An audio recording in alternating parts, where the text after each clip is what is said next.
Tiré de Sillage, revue de l'Association vaudoise des écrivains, cahier numéro 93, automne 2018, de Serge Muscat. Le ready-made est-il l'art de tourner en rond? Le ready-made de Marcel Duchamp a jusqu'à nos jours fait beaucoup parler de lui. Cette esthétique de la banalité questionne sans cesse sur ce qui est ou n'est pas de l'art. Si tout objet de la vie quotidienne devient une œuvre d'art à partir du moment où il est exposé dans un musée, la définition de l'art, si définition définitive il y a, devient problématique.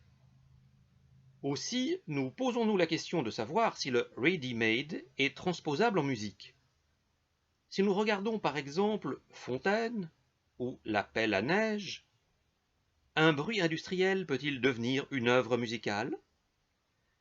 Si les Pink Floyd furent parmi les premiers à introduire des bruits de la vie quotidienne dans la musique, leurs créations ne sont toutefois pas composées uniquement de cela.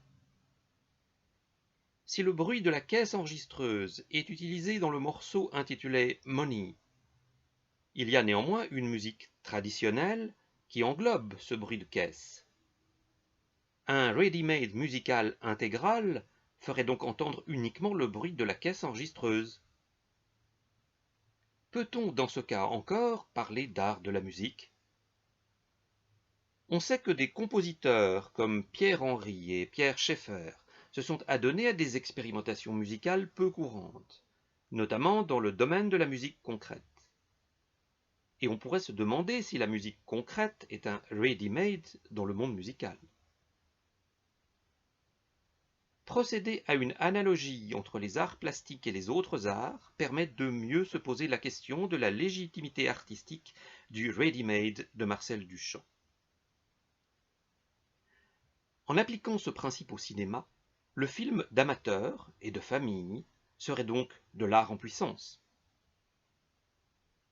Nous laisserons de côté la notion d'art brut développée par Jean Dubuffet, car l'art brut n'est pas un ready-made. Le ready-made n'est qu'une banalité transfigurée en art par le biais d'un regard différent porté sur les objets de la vie courante. Jean-Pierre Burgard critique à ce propos le caractère non artistique du ready-made. Comme il l'écrit dans le titre d'un de ses ouvrages, ce n'est qu'un avatar de la banalité. L'art à l'état gazeux dont parle Yves Michaud a commencé avec le ready-made et poursuit son chemin jusqu'à nos jours en clamant que tout est art, puisque c'est le regardeur qui fait l'œuvre d'art. À partir de là, toutes les déclinaisons sont possibles et le monde devient un gigantesque musée à contempler. Si un ballon dans un aquarium est une œuvre d'art, alors n'importe quel cataclysme devient une œuvre grandiose. Dans ce cas, les photographes peuvent se frotter les mains et mitrailler tout ce qui se présente devant eux, puisque le spectacle du monde est potentiellement de l'art. Selon ces procédés, de simples photographies de famille ou une photo d'identité deviennent des photographies d'art. Il en est de même avec le caractère d'étrangeté d'une œuvre. Si tout ce qui est étrange est de l'art en barre, alors nous vivons sur une planète musée, car l'étrangeté est ce qu'il y a de plus répandu et de plus banal dans notre vie quotidienne.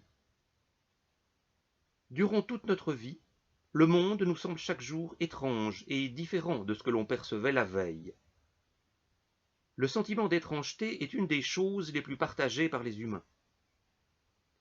Cette sensation ne peut donc pas être un critère pour qualifier une œuvre d'art. Il n'y a rien de plus étrange et de jubilatoire qu'un ready-made. On oscille sans cesse devant son spectacle entre la farce et l'étrangeté qui nous amène à nous dire « Mais quelle est donc l'intention de l'artiste ?» Il n'y a aucune intention dans le fait d'exposer une pelle à neige, sinon le désir de choquer justement par la banalité extrême. Nous voyons donc que quel que soit l'art considéré, la démarche du ready-made ne donne aucun résultat artistique, que cela soit pour le cinéma, la photographie ou la musique. Le ready-made de Marcel Duchamp est un scandale en soi. Et ce scandale se perpétue toujours à l'entrée du XXIe siècle, car nombreux sont les disciples de cet artiste qui n'a cessé de se moquer de nous. Serge Muscat, mars 2018.